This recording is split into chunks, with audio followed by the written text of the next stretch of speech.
We are back with our parent panel. We have Brea Schmidt from the Thinking Branch and Muffy Mendoza, the founder of Brown Mamas. And this time around, we are asking your questions at home. And the first one we have, I think, is going to be a good one. How do you deal with young children having a favorite parent? And I don't even think this is young. I think this can be at any phase in life because it does tend to happen. It's hard. I remember early on, especially when you're the mother and you carried this baby for 9 months, and at the time I was the primary caregiver. And then when dad ran in the door, everyone was so excited, and suddenly the woman that was keeping them alive and happy and fed all day no longer matters. It's hard, right? And it really is, because it can hurt your feelings. But I think now that my kids are older, it's a reminder that everything's fleeting and changing, right? Now today, because my kids are in sports, sometimes one parent tends to go with a certain kid. But I think it's just realizing that seasons change, things are different, and I just try to find what each of my kids likes to do and try to insert myself, you know, where I can, even if I'm not really interested in PlayStation. I know that that's what my son loves to do, but it is hard. But I think it's just remembering that it will constantly be changing. Seasons of it all. Yeah. Right. I remember this too, because when it happens, kids can be, they're just so expressive. Yes. So there can be even like a physical reaction, like, I don't want you, you know, and then it's every like, night. Your heart is just shattering. Well, I missed you so much. And I will say, as fleeting as it is, I'm convinced that at my daughter's age, she'll be 6 next month, it's whoever has the treats. It's whoever's taken her to Chuck E. Cheese. It's just, it's nothing personal. And I have also taken it personal, so. And I can play devil's advocate a bit and say it is so refreshing. It is so refreshing that you want your father when you've been hanging on me for 8 hours. Go get him. Go get him. Love him to death. Matter of fact, ask him to do all the things you want me to do tomorrow. Ask him about it. You need water and snack. He's your guy.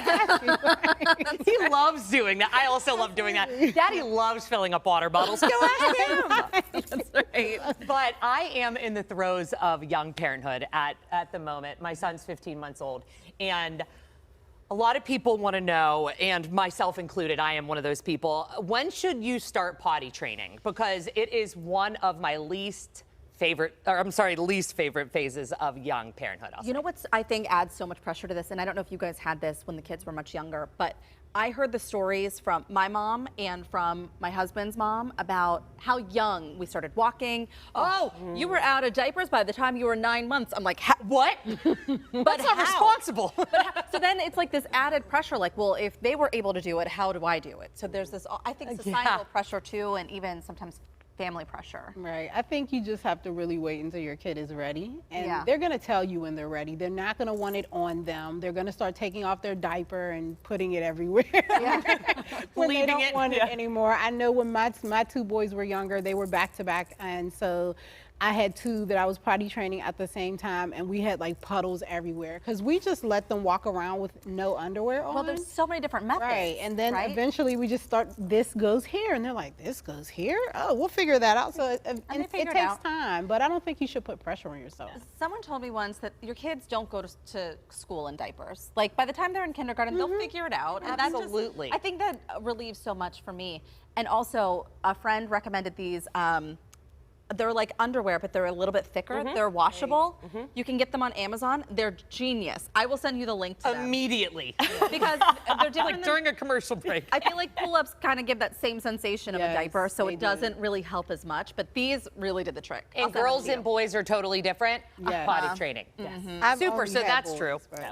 Yeah. Much different, I can tell you.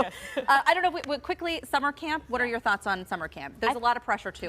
Summer camp has never worked for our family, and it's because we have 3 kids, and if I have to take one kid here and another kid here, and then I have one kid at home, or if I'm sending them all to the same place, it could be really expensive as well. So I think, again, it just goes back to know what's best for your family, and if you don't have to send them, but it's helpful to send them because it gives you a little space as a parent, great. But if you need that as well, it's there for you. But again, I think it's just, you go back to what's best for your family. I'm glad you brought that up too, because in this scenario, I'm assuming the mom here says that she likes it because it gives her a couple hours of a break. Which is great. Right. Her husband doesn't quite understand right now. But We you guys will figure it out. do. Send those kids.